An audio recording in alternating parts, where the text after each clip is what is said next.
Hey, what's up, guys? I'm here again. I got some good feedback on my last video, and I got a lot of messages and things, people saying that they really enjoyed it and they thought I was really objective. So I'm gonna keep doing them. I'm gonna keep making videos and just giving my opinion, sharing my thoughts. So here goes another one. This video is going to be geared more towards my right-wing friends, and I'll explain the reason for that. Right now, I think all my left-wing friends, I got love for both sides, guys, left and right. I consider myself just to be independent, and I can, just depending on the day, I can relate more to one side or the other. But right now, I feel like all my left-wing friends are so incredibly focused on, Trump's terrible, we got to get Trump out of office. Which, I respect that. I respect that that's your opinion. It makes a political debate or political conversation right now with the left-wing person pretty boring for me, because I know that that's all they're focused on. No matter what the issue, no matter what different kind of information comes up, their whole mission is we got to get Trump out of office, which is fine. But I've noticed lately that my conversations with my right-wing friends have been way more interesting, because we can talk about other things. So I'm going to gear this more towards you guys right now, and I'll have some criticism for you guys. I think it's going to be beneficial, and I think I've had a lot of right-wing friends reach out to me and message me and stuff, and I know that you guys can handle the criticism. And one of the biggest things, relating to my last video, one of the biggest things that you guys are dealing with right now is you're tired of being called racist. You know that you're not racist, but you're tired of being called a racist all the time. So I'm going to explain why I feel like that's happening. Okay, I'm going to explain what the things that you're saying, why they're making you appear racist to the left wing, and you've been given these talking points that are making you sound racist, and I'm going to explain those. All right. Statistics, right? This is what the right wing's always about: statistics. Oh, these are the facts. These are the statistics, and you just start listing them off. I'm going to explain why statistics don't necessarily equate to facts. Okay, especially in a few different cases. Especially I'm going to focus on when it comes to problems in inner cities and black communities and black on black crime and things like that. I'll explain why statistics don't equate to facts. First, I'll give just an example that has nothing to do with race. There's a right-wing Canadian-American commentator named Steven Crowder. If you're on the left wing watching this, do not look up Steven Crowder. You will hate his guts. He's very condescending of liberals and things like that. But he's had this really popular segment on his show called Change My Mind. He goes to university campuses and he puts this banner up at a table. He sits there with his coffee, and it says some talking point that's controversial, and then it says change my mind. He's like, this is my stance, change my mind. And I used to watch that because it was really interesting. He would create some really cool debates and stuff like that. But at one point, he came out and he lost me here. He was on a university campus, and it said, rape culture is a myth, change my mind. And I was like, okay, I wonder where he's going to go with this one. And, chaos ensued, and there was young women screaming at him and crying. And his big thing that he kept using was the FBI statistics, right? He's like, well, statistically, the FBI reports that this is how many rapes occur on campus. It's really not that high, it's exaggerated, blah blah blah. And that's the most obvious incident I've ever seen of somebody using statistics in a very inaccurate way. I was a big partier in high school, guys. I still am kind of a partier, but high school, early college years, I partied a lot. We're drinking, people are just passing out on couches, things like that. The amount of sexual assault that occurs at high school parties, college parties, is insane. I mean, for those of you that haven't partied, it's almost every time everybody wakes up, people are on couches and things. It's almost guaranteed that some girl's gonna wake up and be like, I woke up, some guy was touching me last night, or my clothes are in a different position than they were. Like this kind of shit happens all the time, and it doesn't get reported. I don't know what the percentages are, but I feel like it's less than 10% of sexual assaults and rapes get reported because they don't want to, there's an element of shame and all these things that go into that. And then they're like, okay, well, do I want to go deal with the police? Do I want to sit in a police station for all day? And then all that guy's friends are going to hate me if I report him, all these different things. So for him to sit there and say, for Steven Crowder to say, these are the statistics on rape, and like say it as if it's a fact. This is how many rapes occur because this is what the FBI statistics say. That's hard bullshit, guys. It's massively insulting to go to a university campus and tell these women, hey, you're full of shit. This is what the FBI statistics say. So that's not really going to be the focus of what I'm talking about, but I'm just giving an example of how you can use statistics in an inaccurate way and they don't equate to fact. Okay, so now I'm going to talk more about these statistics that conservatives are often using that are making you appear racist. First one is the most obvious. When people talk about people getting shot by the police, they say, these black guys are getting harassed by the police because blacks commit way more crime than every other race. Okay, well, here is the issue with that. So you're looking at statistics saying, statistically, black guys commit way more crime than white guys. This might be true to some degree, but let me explain why the statistics aren't correct. Okay, if you look at, you just take two kids, you take a 17-year-old black kid, 17-year-old white kid, in just some random suburb, and they're both kind of shitty kids. They're both getting into trouble. Let's say they're both selling weed, something simple. They're both selling weed. So that black kid is probably 10 times more likely is going to be stopped 10 times more often, let's say, by the police, doing whatever, the same activities. They're both riding around their bicycles, whatever. The black kid's 10 times more likely to be stopped. He's going to be stopped 10 times as often, which means he has 10 times a greater chance of being caught for doing the same activity. Okay, so this guy gets popped a couple times from between the ages of 17 and 19. He gets 3 possession charges and an intent to sell charge. Meanwhile, the white kid who's done the exact same things as him gets 0 charges because the police aren't. The white kid goes by with his backpack on, and the police just like, oh, hey, Jimmy, good, go have a nice day. And meanwhile, the black kid is just doing whatever. He's outside talking on his cell phone, and here comes the cops. Hey, what are you doing out here? What's going on? So it's not really accurate to say, oh, they commit crimes at a much higher rate. That might happen. Maybe black people do still commit crimes at a higher rate, but the statistic on that is skewed because if the police are targeting black people more, that's going to make the statistic higher of how much crime they commit, or not commit, but how much crime they are arrested for. And so I've hung out. I have white friends that do cocaine all the time. Not all of them. Obviously, all white people don't do cocaine. But just driving around drunk, doing cocaine, selling drugs, all these things. And they don't have a care in the world because, they drive a decent car and they're white. Really. I mean, they're just, they know it's very easy for them to avoid contact with the police.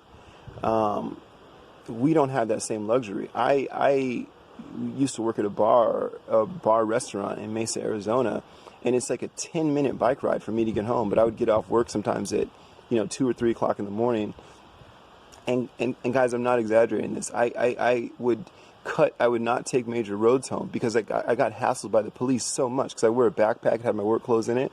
They would just bullshit reasons. Oh, hey, you need to have a light on your bike, or hey, we heard some noise in the area. We wanted to know if you know about it. And it was just all bullshit reasons because they want to run my license to see if I have a warrant.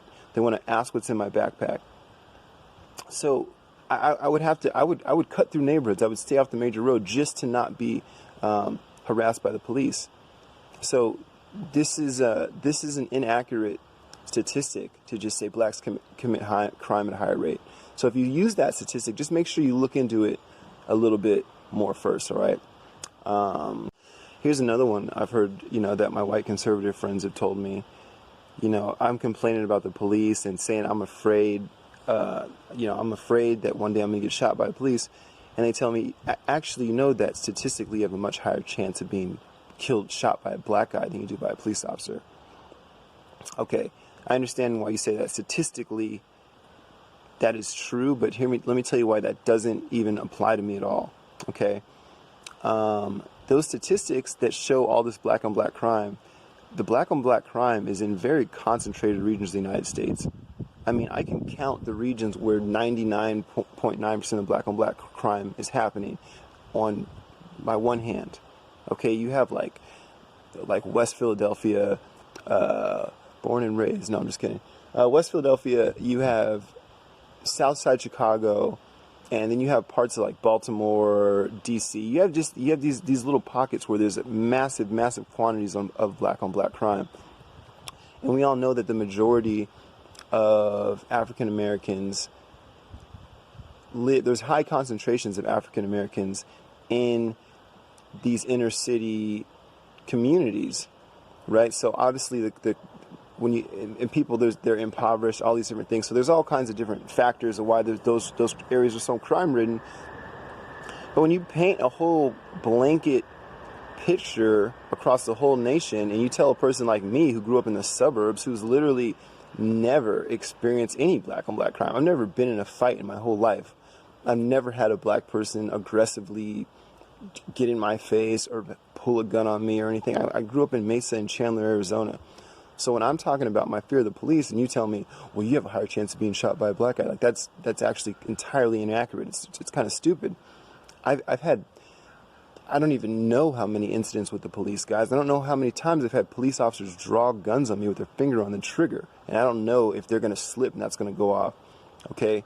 This has happened to me in different parts of the country. This happened to me in tiny little towns of 2,000 people, in Oregon, in North Carolina, in Arizona, a bunch of times. I'm from there. I don't have to just name off all the places where I've had bad police interactions. But I've never had any. I know the areas of the country to avoid black on black crime. Okay, I'm not hanging out in Southside Chicago at a Best Western like, oh, I'm gonna have a vacation here. No, but anywhere I go in the country, guys, there's police officers. Okay, so this isn't a good comparison to say, oh, you have a higher chance. No, I don't. Just because that statistic is inaccurate. That statistic doesn't even apply to black people that are living outside of those inner cities. And when you just deflect, when people talk about police violence against black people, and you just deflect to black on black crime, oh, well, you need to clean up your own communities. First of all, it's very insulting to just say, because your skin color is this, you have to focus on this. You should never start any statement. Well, you should never start a sentence with, here's what you as a black person should be focused on. You shouldn't. I mean, I don't even like to hear that from other black people. I don't like other black people telling me as a black person, what I should be focused on. And this is a huge problem. This goes the other way right now, too. There's a bunch of black people telling white people what they need to be focused. If you're white, you need to be doing this. You need to be doing this. That's hard horse shit, guys. That's hard horse shit. You don't get to just dictate orders to the whole white race because you're hurting in America and you've had a hard time. I understand your pain, guys. I felt a lot of that pain myself. But you don't get to get on Facebook and start just demanding things of all white people. That's really stupid. And I've had a lot of white friends, especially white conservative friends, that have been messaging me saying they're petrified. They're like, I don't understand. Some people are telling me to be completely silent on this and I shouldn't say anything because I'm white. Other people are telling me that my silence is wrong. And this isn't fair, guys. People shouldn't have to feel like that. Friends are obviously, they're messaging me to ask what to do. They're not racist. You're backing people into a corner where they don't have any options. I see these videos of white people on their knees in front of black people like, we're so sorry for your oppression. This isn't the way. This is not helping anything. And you making these demands of white people, putting all this pressure on the people that actually want to help, that actually are against racism, and you're just pointing your finger at, this is what you need to be doing. You're making them very uncomfortable, and you're backing them into a corner where they're just like, I'm just going to hide. I don't want to do anything. I don't want to be labeled this way. So stop dictating orders to a whole race of people. And again, going back to conservatives, guys, don't tell black people that are talking about police violence that they need to focus on black crime. Don't tell people what they should be focused on, because I have never been a victim of black on black crime. I probably never will be, because I just avoid the hood, So if I'm telling you about the police and you just deflect automatically, oh well, you need to focus on this. No, don't tell me I need to focus on that.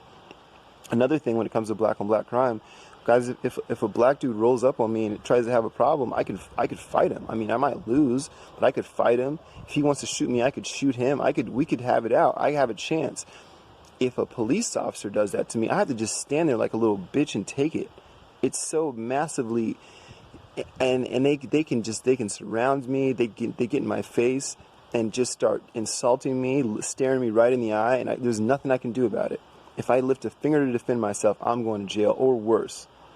Okay, so please stop comparing these two things. They are not comparable. Okay, there's no corner of the country I can hide in and avoid police officers. So they're two different issues.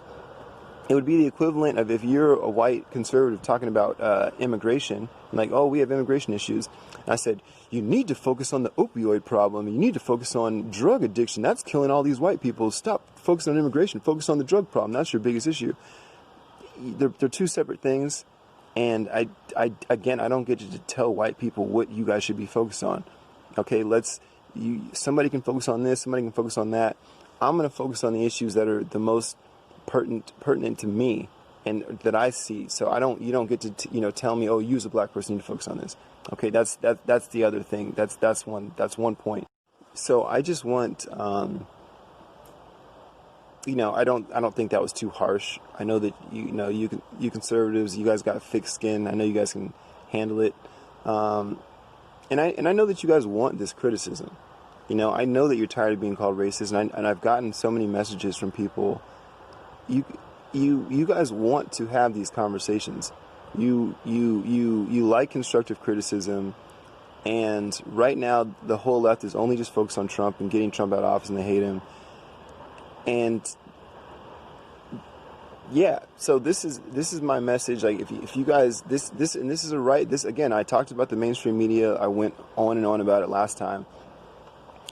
You guys, they're giving you these talking points to make you appear racist, because it's to create division. So they know when they give these statistics out, they know that it's bullshit. They understand what they're doing. So they're just giving you these statistics, and then you just repeat them on Facebook or in a conversation, in a debate. You're like, well, here's the statistics.